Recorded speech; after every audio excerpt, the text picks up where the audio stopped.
Ex-policajt obvinený zo sexuálneho zneužívania je na slobode. Jozef, ktorého obvinenie pripravilo o prácu a zničilo mu život, je pripravený za svoju nevinu bojovať. Stále za ním stojí aj jeho manželka, ktorá mu verí.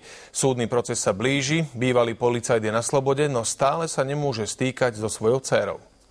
Toto je Jozef. Pred 8 mesiacmi sa mu zmenil život na ruby. Vianoce a dlhé mesiace strávil vo väzenskej cele. Dnes sa konečne ocitol na slobode, no pevne si uvedomuje, že to je začiatok a čaká ho náročný súdny proces. Stále je to pre mňa ťažké zažiť také niečo, kedy sa vám zo dňa na deň zmení celý život. Nemôžete vidieť vlastné dieťa. Odvolací krajský súd v Prešove už nevidí dôvody na väzbu. Bývalý ex-policajt obžalovaný zo sexuálneho zneužívania dnes opustil bránu prešovskej väznice presne po 215 dňoch strávených za mrežami. Krajský súd v Prešove dnes na neverejnom zasadnutí zamietol sťažnosť vojenského prokurátora a obžalovaného prepustil z väzby. Pred bránou väznice ho čakala jeho manželka. Tá mu stále verí a je presvedčená, že ide o pomstu.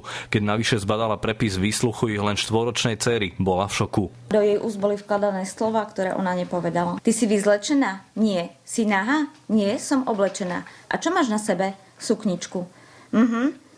A následne asi o minútu sa jej opýta, a prečo si pritom nahá? Nie, že sa cítim nevinný, som nevinný, pretože skutok, ktorý sa stal, som nespáchal. Prvé obvinenia prišli zo škôlky, ktorú ich dcera navštevovala. Tam dodnes o všetkom mlčia. My už do toho nemôžeme zasahovať ani my. Dovolím si tvrdiť, zneužili dieťa ako zbraň.